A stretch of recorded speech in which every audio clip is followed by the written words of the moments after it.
Assalamu alaikum warahmatullahi wabarakatuh. My name is Aminullah Aktash.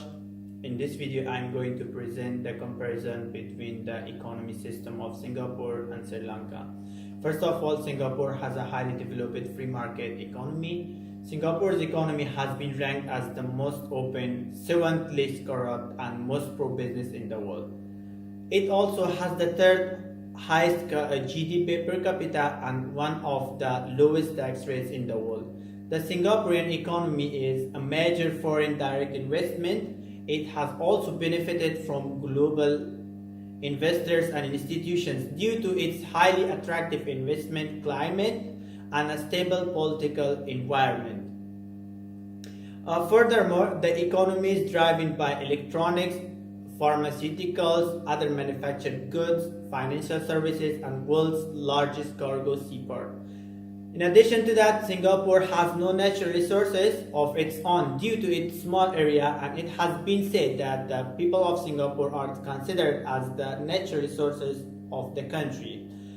On the other hand, Sri Lanka is a developing economy highly dependent on agriculture, services, and light industry. Rice is the principal food crop and the main livelihood for over 70% of Sri Lanka's rural population. Furthermore, manufacturing industries account for approximately 19% of the gross domestic product and employ about 17% of the workforce. Chief manufacturers including textiles, ceramics, petroleum products, vegetable oils, fertilizers, and cement.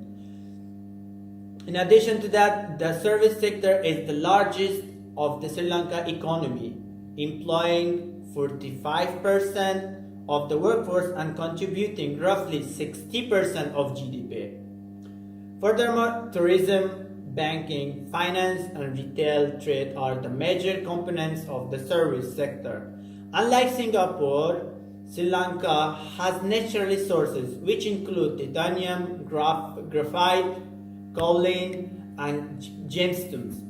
It also has large deposits of unexploited iron. Therefore, there is a huge difference between two countries. Singapore is highly developed based on foreign investment, and Sri Lanka is a developing economy based on agriculture and services. By the Prime Minister, 9 are non-constituency Member of Parliament.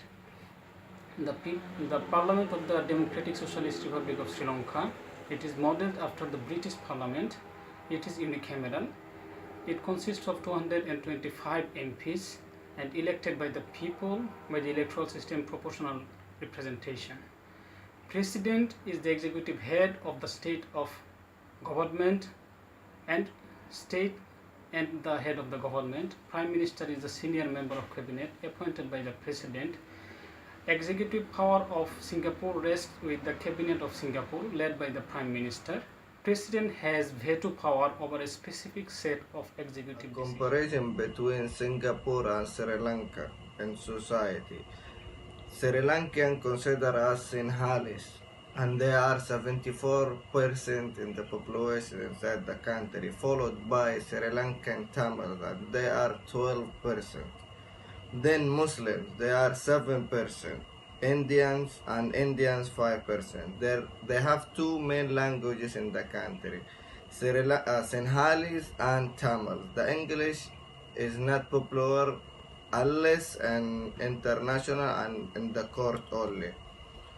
They practice Buddhist religions and Hindus, and the minority are Muslims and Christianity, while Singapore are predominated by Chinese, and they are 77% of the population, with 14% of Malays and 8% of Indians. Their language are Mandarin, English, and Malay. They practice a religion of Buddhist, 34%, and 17% of the population are Christians. Muslims in Singapore are the most minority religions, and they are 14% in the country. Bismillahirrahmanirrahim. Assalamualaikum warahmatullahi wabarakatuh. My name is Abdul Rizki bin Abdul Razak, and today I would like to present the comparison between political system of Sri Lanka and Singapore. When it comes to the political system of the Sri Lanka and Singapore, there are some similarities and differences. Firstly, in the term of political system in the Sri Lanka and Singapore, both countries adopt the semi-presidential representative democratic republic and parliamentary representative democratic republic. Both countries have its own president, which is the head of state. However, both of the president have their own representative power, which might be same or different to each others. For example, President of Sri Lanka is both head of state and head of government, while President of Singapore is head of state only. The Prime Minister of Singapore is the head of government. In the present day, Sri Lanka has Maithripala Sirisena as their president, whereas Singapore has Halimah Yacob as their first female president.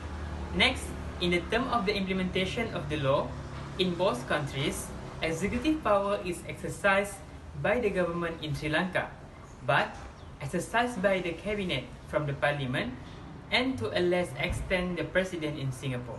However, legislative power of Sri Lanka and Singapore is vested in both the government and parliament. Last but not least, the judiciary of Sri Lanka is independent of the executive and legislature, while Singapore is not. Thank you. Assalamualaikum. Bismillah ar-Rahman ar-Rahim. My name is Hikmatullah. I want to talk about the civil society in Sri Lanka and Singapore. First of all, the support of civil restriction. However, civil society is not absent in Singapore and Sri Lanka. Second of all, the space for civil society in Singapore is restricted by the government, while non-state organizational in Sri Lanka are heavily communalized. The third point, both countries allow civil society to perform their activities when it suits the government interest. Last but not least, civil society plays an important role in on peace building in Sri Lanka and as well as in Singapore. Thank you very much. Have a good time. Assalamu alaikum. I'm Irfan and I'm going to speak about the comparison of Sri Lanka and Singapore democracy and its good governance as well. First of all, we took a look at this good governance.